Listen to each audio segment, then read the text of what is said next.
Los Cóndores es un pueblo abandonado en la provincia de San Luis, que está ubicado a 10 kilómetros de la ciudad de Concarán. Los Cóndores tenía un hospital, una escuela, un club deportivo con pileta y cancha de tenis, cine, hotel y hasta un ring de boxeo donde llegó a pelear el Mono Gatica. Fueron parte de este pueblo que hoy se puede visitar para adentrarse en su historia. Actualmente se encuentran las casas donde vivía la gente de los Cóndores. La mina fue descubierta en 1883 por casualidad. En 1914, los alemanes, sus primeros explotadores, llevaban el wolframio para fabricar armas. Se convirtió en una población en la que vivían más de 3.500 personas. La mina Los Cóndores funcionó normalmente entre los años 1920 y 1985, siendo el mayor emprendimiento en tungsteno del país y el segundo en Sudamérica. La producción de la mina se detuvo una vez que Argentina comenzó a importar el mineral desde Corea del Sur.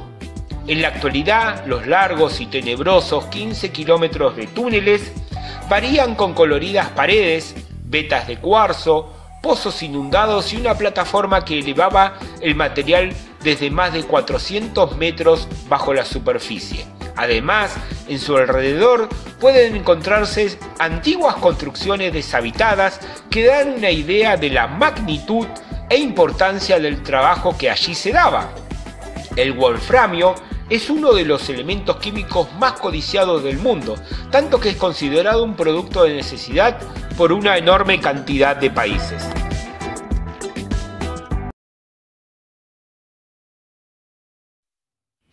San Mauricio es un pueblo abandonado ubicado en el partido de Rivadavia, en el noreste de la provincia de Buenos Aires, al límite con la provincia de La Pampa y a 530 kilómetros de la ciudad de Buenos Aires. Fue fundado en 1884 por Mauricio Duba, pero en 2001 sufrió una inundación de tal magnitud que la convirtió en un pueblo fantasma. La historia comienza con la llegada de su fundador, Mauricio Duba, un inmigrante italiano que arribó a Argentina junto a su esposa y a sus 7 hijos en 1883. Con su hermano Jacinto fundaron el almacén El Nápoles. Alrededor de la plaza, Duba levantó una capilla, una escuela, una farmacia, un destacamento policial, una casa para su mayordomo y un hotel. Para 1910 el pueblo ya contaba con 45 manzanas y 40 casas. Fue el primer pueblo de la zona en tener electricidad y llegó a tener 1.500 habitantes. Ante el crecimiento del pueblo, Duba solicitó a la Cámara de Senadores bonaerense que fuera declarado cabecera de partido. Sin embargo, ello jamás sucedió, ya que América fue declarada cabecera.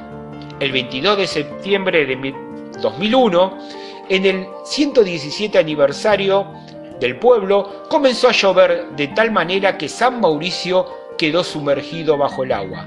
300 milímetros cayeron en 2 días. Los 60 habitantes que quedaban fueron evacuados y jamás regresaron. Actualmente las casas, suntuosas con bellísimas fachadas, yacen cubiertas de moho, con sus paredes y techos derrumbados. Aún se mantiene en pie la fachada de la capilla, cuya campana se encuentra en el Museo Histórico de Rivadavia.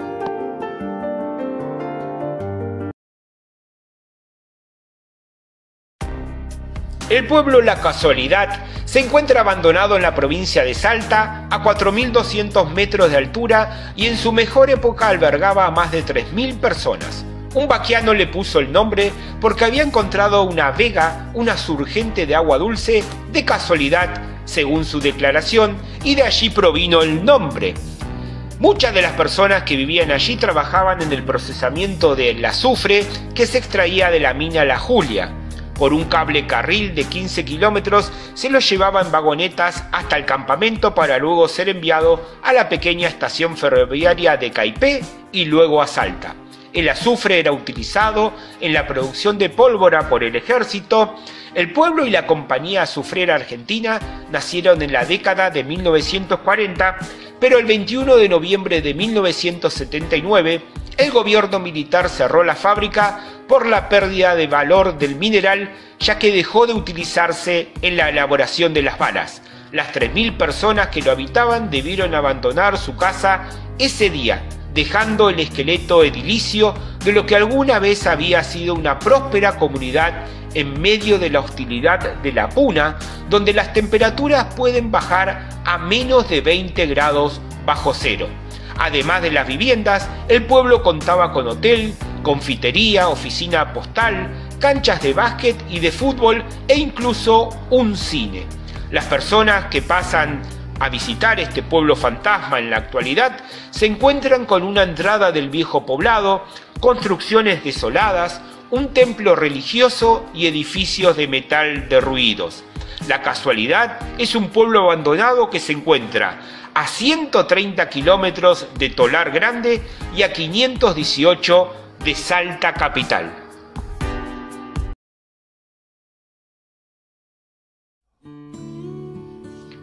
Algo raro pasó en Alicurá.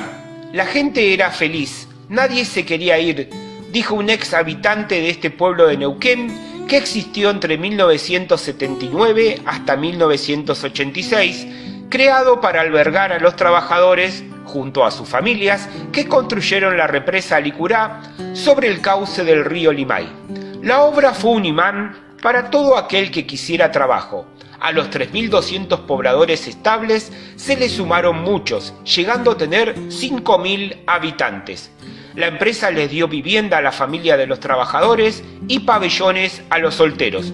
Todos los fines de año ponían a disposición varios micros para llevar a sus provincias a todos aquellos que necesitaran pasar las fiestas con sus familias. El pueblo tenía cine, correo, repetidora de televisión, comercios, un club de fútbol, escuela primaria y también secundaria. El hospital, de alta complejidad, atendía todos los nacimientos que se producían en el pueblo. La capilla fue testigo de varios casamientos. La comisaría tenía calabozos, pero nunca llegaron a usarse. Las casas tenían fondos en común y el sentido de propiedad dejó paso a un sentimiento comunitario. Aquella comunidad forjó lazos familiares que perduran aún en la actualidad. En la inauguración de la represa, hecha en 1984, cuando se puso en marcha la primera de las turbinas, asistió el entonces presidente Raúl Alfonsín. Fue el acontecimiento que marcó el principio del fin para el pueblo. La obra de la represa terminó en 1986. Cuando eso ocurrió, todas las casas fueron desmanteladas y llevadas a Piedra del Águila. Sus habitantes tuvieron que irse. En pocos meses el pueblo quedó sin casas ni edificios.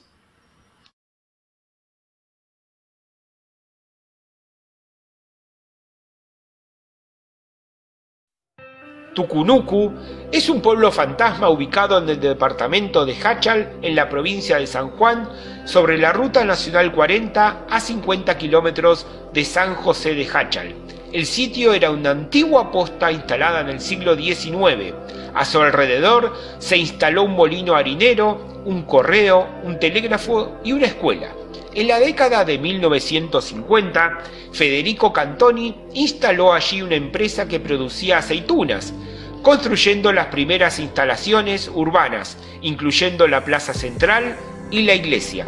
En 1975, el gobernador sanjuanino Eloy Camus promovió la instalación de una colonia agrícola integrada por 16 familias provenientes de Buenos Aires que se organizaron como cooperativa de Tucunucu, luego de comprar 76.000 hectáreas para producir aceitunas. Se construyeron viviendas antisísmicas, pero pocos meses después, al ser derrocado el gobierno constitucional por la dictadura militar instalada en 1976, los pobladores de Tucunucu fueron detenidos por los militares y acusados de subversivos. Liberados tiempo después por gestiones de la Iglesia Católica, el gobierno militar desconoció los derechos de la propiedad, cortó los suministros a los colonos y cerró la escuela, lo que causó la emigración de los pobladores a los distintos lugares de orígenes, con un profundo pesar en el corazón. Desde entonces, Tucunucu permanece sin habitantes.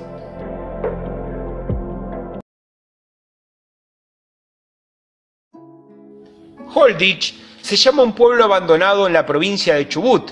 Este pueblo fantasma contaba con una estación ferroviaria en el ramal del sur de Chubut que funcionó entre 1910 y 1978.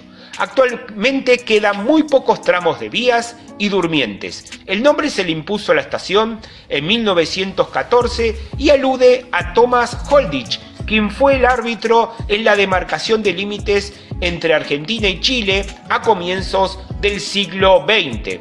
En torno a la estación se desarrolló un pequeño poblado cuya economía giraba en torno al paso de viajeros, las estancias vecinas y del ferrocarril. Desde 1987 quedó un pueblo desierto, cuando Antonia Aramburu, la propietaria del comercio conocido como el Boliche de los Vascos, se mudó a Comodoro Rivadavia, ubicado a 50 kilómetros, y el paraje nunca volvió a tener habitantes permanentes.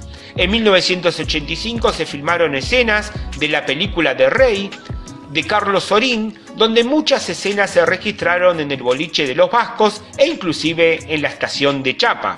También en la película puede verse el tanque que suministraba agua a las locomotoras del ferrocarril que aún perdura. También se puede ver el edificio de correos y telégrafos, donde estaba el personal ferroviario de vías y obras, que fue edificada de espaldas al viento. Por otro lado, a 5 kilómetros al sur, perduró unos años más el destacamento policial hasta el año 1991. Actualmente, las escasas edificaciones se ven insignificantes en la planicie del desierto en las que están dispuestas.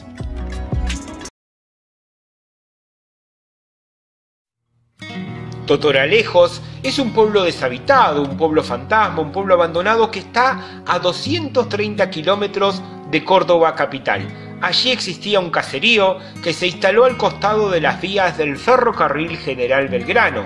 Por allí pasaba el tren Central Córdoba y en su kilómetro de 940 tenía una de sus estaciones principales. Allí vivían obreros que se encargaban del mantenimiento de las vías. El trabajo era arduo porque se deterioraban muy rápido a consecuencia del salitre del suelo. Las últimas noticias de este lugar contaban del último habitante que había en Totoralejos, Miguel Palacios. Este hombre continuó con el lugar a pesar de que el sitio no tenía ni electricidad ni agua potable. Cuando el ferrocarril cerró, la mayoría de los residentes decidieron dejar el lugar, ya que esa era la forma de abastecerse además de su medio de trabajo. En la actualidad, para llegar a Totoralejos, lo que queda, construcciones antiguas, se debe tomar la ruta nacional 60 hacia Deanfunes y hasta toparse con el cartel indicativo de Totoralejos. Allí hay que doblar por una calle de ripio hacia la izquierda y luego doblar hacia la derecha. Allí está lo que queda de Totoralejos, un pueblo fantasma en medio de las salinas de Córdoba.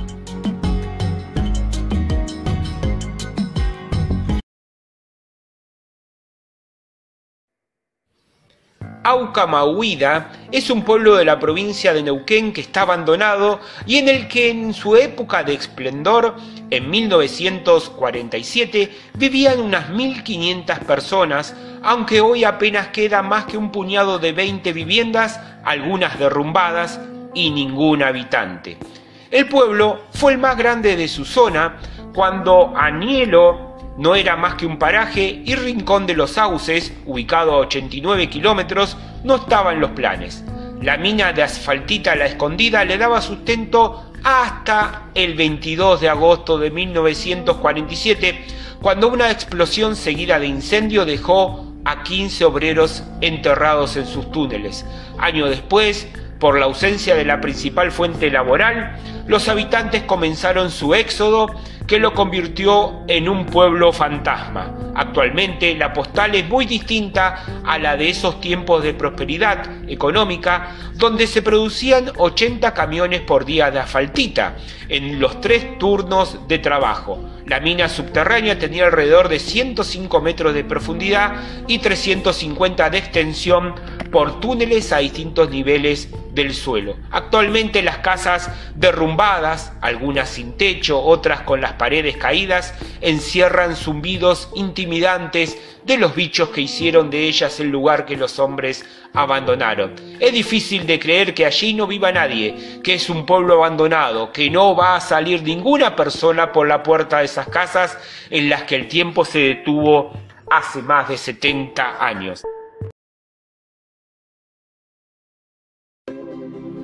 Una de las historias más conocidas es la del pueblo de Epecuén, en la provincia de Buenos Aires. Residían más de 1.500 habitantes en este balneario que, gracias a las propiedades curativas de las aguas del lago por su salinidad, habían hecho del lugar un sitio muy concurrido por los turistas desde 1930.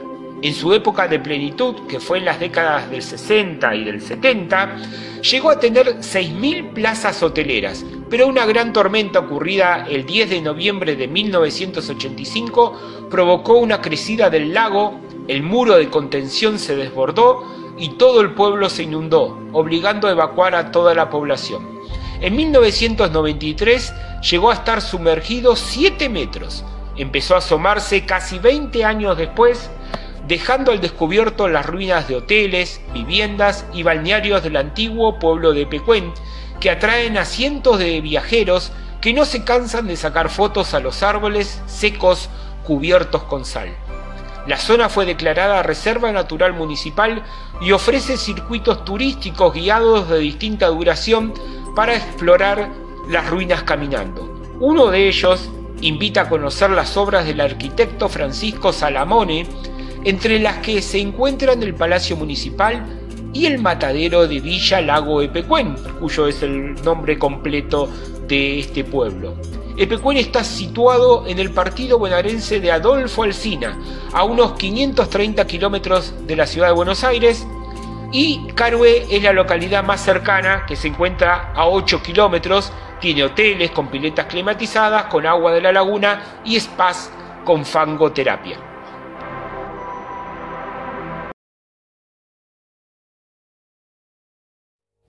Había una vez un pueblo llamado Mariano Miró que desapareció completamente de la faz de la Pampa. Así podría definirse a este pueblo situado en el municipio de Coronel Hilario Lagos, en el departamento de Chapaleufú. La vida del pueblo fue corta, de 1901 a 1911, y casi nada sobrevivió de él en la memoria de los pobladores de la zona. El poblado surgió gracias a que la familia propietaria de las tierras arrendó un sector para la localidad, pero en 1911 dicho contrato terminó, ya que los propietarios querían utilizar los terrenos para la explotación agrícola. Las familias que allí vivían se fueron y crearon dos nuevos pueblos a unos 20 kilómetros, Coronel Hilario Lagos y Alta Italia, cuyo nombre es por el almacén de ramos generales de Mariano Miró, propiedad de una familia italiana. Pero en 2011, un grupo de niños de la Escuela Rural número 65, junto a la docente Alicia Macagno, hicieron un picnic en la zona donde estuvo el pueblo y casualmente encontraron material como pedazos de botellas, candados, clavos, fragmentos de balanza, reuniendo 4.000 pequeñas piezas. Luego, un grupo de arqueólogos de la Universidad de Buenos Aires realizó excavaciones en la zona, cuando los terrenos no están cubiertos por las plantaciones de soja. Recolectaron 15.000 elementos, entre ellos monedas, botellas, bombillas, botas de cuero, cerámicas y tenedores. También hallaron cimientos de ladrillo, reboques, zapatas y pisos de pinotea. Actualmente se erige la estación de tren Mariano Miró del Ferrocarril Oeste, que era solamente una parada ya que no vivía nadie allí. Surgido en 1901, Mariano Miró tuvo un censo en 1905 que detalló que en total vivían 482 habitantes, de los cuales 317 eran varones y 167 mujeres, y en su mayoría extranjeros. Se contabilizaron 71 casas de familia, 9 comercios y 2 fábricas, con los servicios típicos de un pueblo rural: herrería, almacén de ramos generales, hotel y peluquería. aparte de los galpones del ferrocarril y chacras. La estructura del pueblo se centraba en la estación, de la que salía una calle ancha, y a su alrededor los comercios y viviendas.